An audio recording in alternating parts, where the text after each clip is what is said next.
एक समय की बात है।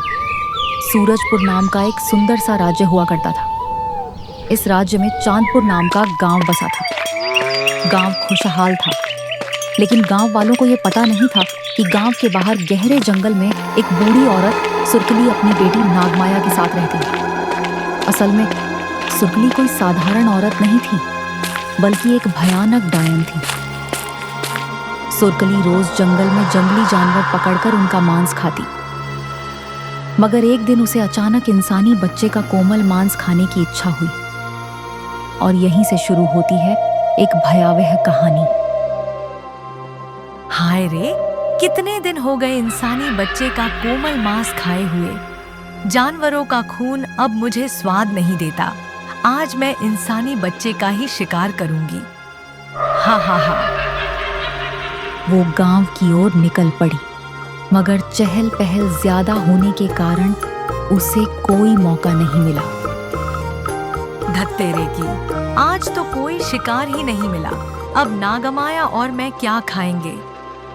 वह उदास होकर घर लौट ही रही थी कि अचानक उसकी नजर एक छोटे बच्चे गोपाल पर पड़ी। वाह, कितना कोमल बच्चा है। इसे तो मैं आज ही ले जाऊंगी, फिर मैं और नागमाया मजे से खाएंगे। सुरकली ने झपट्टा मारकर झटपट गोपाल को बोरे में भर लिया और अपनी झोपड़ी में ले आई। अरे नागमाया, देखो आज मैं क्या स्वादिष्ट भोजन लाई हूँ। अरे वाह माँ, ये तो बहुत प्यारा बच्चा है। इसे खाने में बड़ा मजा आएगा। हाँ, अब से हम रोज ऐसे ही बच्चे लाएंगे और मजे से खाएंगे। सुरकली हर शाम गांव से बच्चों को उठा लाती। धीरे धीरे चांदपुर के बच्चे गायब होने लगे। गांव वाले परेशान हो गए और अपने बच्चों को शाम होने से पहले ही घर ले जाने लगे। एक दिन सुरकली को कोई बच्चा नहीं मिला। वो निराश होकर जंगल में जा रही थी कि उसने देखा एक विशाल आम का पेड़। उस पर आरव नाम का मोटा नटखट बच्चा बैठा है। सुरकली नीचे आकर मधुर आवाज बनाती है। अरे बेटा, ये आम तो बहुत मीठे लग रहे हैं। क्या तुम मुझे कुछ आम दोगे? मैं बहुत भूखी हूँ। हाँ हाँ दादी, क्यों नहीं। आप जितने चाहो आम ले जाओ, लेकिन आपको खुद पेड़ पर चढ़ना होगा। अरे बेटा, मैं तो बहुत बूढ़ी हूँ, भला पेड़ पर कैसे चढ़ पाऊंगी? तो फिर माफ करना दादी, मैं आपको आम नहीं दूंगा। सुरकली ने एक चाल चली। वो पेड़ के नीचे बैठकर जोर जोर से रोने लगी। हाय राम, मैं तो बूढ़ी हूँ, पेड़ पर कैसे चढ़ सकती हूँ। लगता है आज भूखी ही मर जाऊंगी। अब तो मुझ में ताकत भी नहीं बची। यह देखकर आरव को दया आ गई। ठीक है दादी, आप मत रोइए, मैं खुद नीचे आकर आपको आम देता हूँ। जैसे ही गोपाल नीचे आया, सुरकली ने उसे झट से बोरे में भर लिया। लेकिन उसी समय पास में लकड़हारा भीमलाल लकड़ी काट रहा था। उसने सब देख लिया। हे भगवान, ये तो वही डायन है। इसने बच्चे को पकड़ लिया। मुझे तुरंत कुछ करना होगा।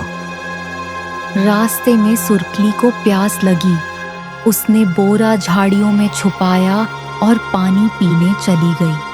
तभी भीमलाल ने मौका पाकर गोपाल को बोरे से निकाल लिया और उसमें पत्थर और झाड़ियां भर दी। सुरकली बोरा घर ले आई और नागमाया से बोली, ले बेटी, आज तो बहुत स्वादिष्ट भोजन मिलेगा। नागमाया ने बोरा खोला तो उसमें से पत्थर और झाड़ियां निकली। अरे माँ, ये क्या? इसमें बच्चा कहाँ है? इसमें तो पत्थर और घास हैं। क्या हम यही खाएंगे? क्या? नहीं, इसमें तो मोटा बच्चा था। ये कैसे हो सकता है? जरूर जब मैं पानी पीने गई थी, बच्चा भाग निकला होगा। मैं अभी उसे ढूंढ कर लाती हूँ। सुरकली बच्चे को ढूंढने गांव की ओर भागी। लेकिन गांव वालों को अब पूरी सच्चाई पता चल चुकी थी। भीमलाल ने सबको बता दिया था। गांव वाले चौकन्ने हो गए और डायन को पकड़ने के लिए जाल बिछा चुके थे। आरव खेलते हुए दिखता है। आज तो मैं तुझे खा कर ही रहूंगी, शरारती बच्चे। सुरकली दौड़कर पकड़ने जाती है। तभी जाल उस पर गिरा और वो कैद हो गई। आज हम इसे सबक सिखाएंगे। तू हमारे बच्चों को खाती है ना, अब तू किसी बच्चे को नहीं खा पाएगी डायन। अब हम तुझे जलाकर खत्म करेंगे। मूर्खो, तुम मुझे जलाकर नहीं मार सकते। मेरी बेटी नाग माया आएगी और तुम सबको खत्म कर देगी। गांव वाले सुरकली को पेड़ से बांधकर आग लगा देते हैं, लेकिन सुरकली जलती नहीं। इसी बीच नागमाया अपनी माँ को ढूंढते ढूंढते गांव आ पहुंचती है। माँ, माँ, ये सब किसने किया? मैं इन सबको अभी खत्म कर दूंगी। मैं अभी आपको छुड़ाती हूँ। लेकिन अचानक नागमाया पर भी जाल गिरा दिया जाता है। अब दोनों माँ बेटी गांव वालों के कब्जे में थी। दोनों माँ बेटी को पेड़ से बांध दिया गया। गांव वाले दोनों को जलाने की कोशिश करते हैं, मगर कुछ असर नहीं होता। सब परेशान हो जाते हैं। तभी वहां त्रिकाल बाबा आते हैं। डरो मत बच्चों, इन डायनों को हराने का उपाय मेरे पास है। इन दानवियों को आग से नहीं, बल्कि मंत्र और पवित्र मिट्टी से ही मारा जा सकता है। बाबा ने एक मटके से पवित्र मिट्टी निकाली और गांव वालों को दी। ये मिट्टी इनके ऊपर फेंको और मेरे पीछे मंत्र बोलो।